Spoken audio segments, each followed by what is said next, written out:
आप देख रहे हैं श्री एकता टाइम्स नेट न्यूज चैनल और मैं रशीद रशीद आपका स्वागत करता हूं। जैसे कि आपको मालूम है कि 22 जनवरी को अयोध्या में प्राण प्रतिष्ठा का कार्यक्रम होने करीब तारीख खत्म होने को है, यानी कि कल यह कार्यक्रम होगा, जिसकी चर्चा देश भर में है, पूरी दुनिया भर में चर्चा हो रही है। लेकिन शंकाओं की तरफ भी लोगों का ध्यान लगा है, इसलिए लोग राजनीतिक लोग भी सतर्क व सावधान हो गए हैं। और इसी बात को देखते हुए, जानते हुए, समझते हुए लोग अपने अपने लोगों को संयम बनाए रखने का निवेदन आग्रह कर रहे हैं। इसी दिशा में समाजवादी पार्टी के जो सादिक पठान है, मलाड विधानसभा में सचिव हुए, उन्होंने एक बयान जारी करके अपने क्षेत्र के लोगों से शांति बनाए रखने का निवेदन किया है, क्योंकि उनका कहना है कि जो प्राण प्रतिष्ठा का कार्यक्रम होने जा रहा है वो बहुत अच्छे तरीके से हो, क्योंकि देश का कार्यक्रम है।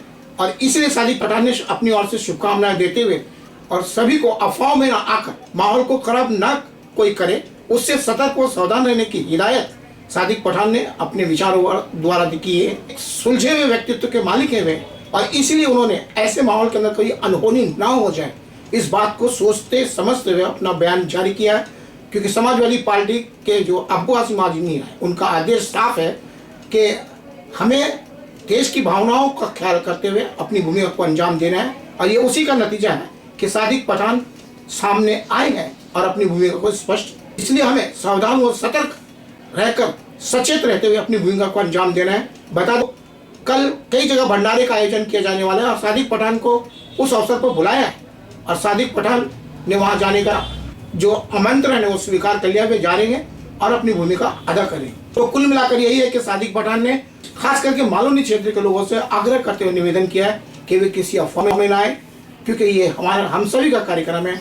हंसी खुशी ये कार्यक्रम बीते, देश का जो खुशी का माहौल है उसमें हम भी शामिल है, ऐसा सभी समाजवादी पार्टी का कार्यकर्ता जानता है और समझता है। वहीं बिहारी एकता मंच के जो अध्यक्ष है तस्लीम शेख, उन्होंने भी अपने विचार व्यक्त करते हुए कहा कि लोग अपना उल्लू सीधा करने के लिए, अपना फायदा उठाने के लिए अफवाहें फैलाकर माहौल को खराब करने की कोशिश करते हैं और अंत में बात जो आती है वो मुस्लिमों पर आती है। मुस्लिम मालूनी मुस्लिम क्षेत्र है, कहीं अनहोनी ना हो जाए, बेवजह का माहौल खराब करने की कोशिश में गिद्ध लोग तैयार रहते हैं, कहीं ऐसा ना हो, इसलिए हम अपनी ओर से बयान जारी कर रहे हैं। सादिक पठान तो पहले ही कह चुके हैं कि ये जो कार्यक्रम है वो उत्तम है और जो हो रहा है इस प्रकार की भूमिका ली जानी चाहिए थी और वो उन्होंने ली। कुल मिलाकर ये कह सकते हैं कि सादिक पठान और तस्लीम शेख जो बिहारी एकता मंच के अध्यक्ष हैं, दोनों ने संयुक्त रूप से अपने विचार व्यक्त करते हुए लोगों से सावधान व सतर्क रहते हुए अपनी भूमिका को अंजाम देने का निवेदन किया। क्योंकि सादिक पठान का स्पष्ट कहना है राष्ट्रीय एकता व अखंडता इस देश की असली ताकत है और इस ताकत को और मजबूती तभी दी जा सकती है जब हिंदू, मुस्लिम, सिख, ईसाई सब मिलकर एक भावना के नीचे आए। और समाजवादी पार्टी यही काम करती रही है और हम भी उसी पथ पर चलने के आदी हो चुके हैं।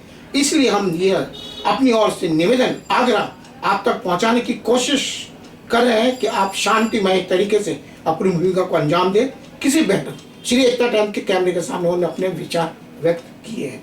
उन्होंने क्या कहा आइए जानते हैं। पेश है एक विशेष रिपोर्ट।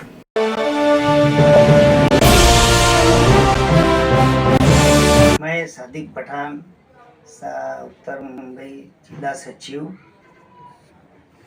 देखिए, ये राम मंदिर की जो पूजा है ये हमारे हिंदू भाई जो कर रहे हैं, ये होनी ही है 22 तारीख।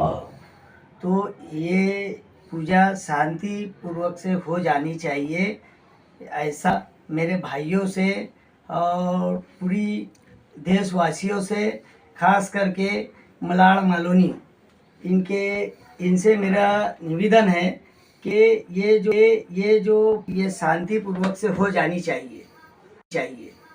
क्योंकि बहुत से लोग क्या करते हैं, अफवाहों पे ध्यान देते हैं। अफवाहों पे ध्यान ना देते हुए, खासकर मेरे मुसलमान भाइयों को ये मुझे बताना है कि अफवाहों पे ध्यान ना देते हुए अपने हिंदू भाइयों को इनकी पूजा शांति पूर्वक से अच्छे से हो जाए, ऐसा सब लोग मिल कर के इनको साथ देवे। जैसे बहुत जगह अपना ये जो भंडारा रखा गया है, मुझे भी इनविटेशन कार्ड आए हुए हैं 2-3 जगह से। देखो, हिंदू, मुस्लिम, सिख, ईसाई सब भाई। तो मेरा यही कहना है कि समाज में अफवाहों पे ध्यान ना देते हुए सब अपने को एक दूसरे का साथ देते हुए ये जो हो रहा है ये होना चाहिए, क्योंकि अगर ऐसा नहीं हुआ तो कुछ भी अगर अपन करते हैं तो इसका फ़ायदा सिर्फ भाजपा उठाएगी और ये जो नेता लोग हैं ये उठाएंगे। तो अपने को ऐसा कुछ नहीं करना है और अफवाहों पे ध्यान नहीं देना है।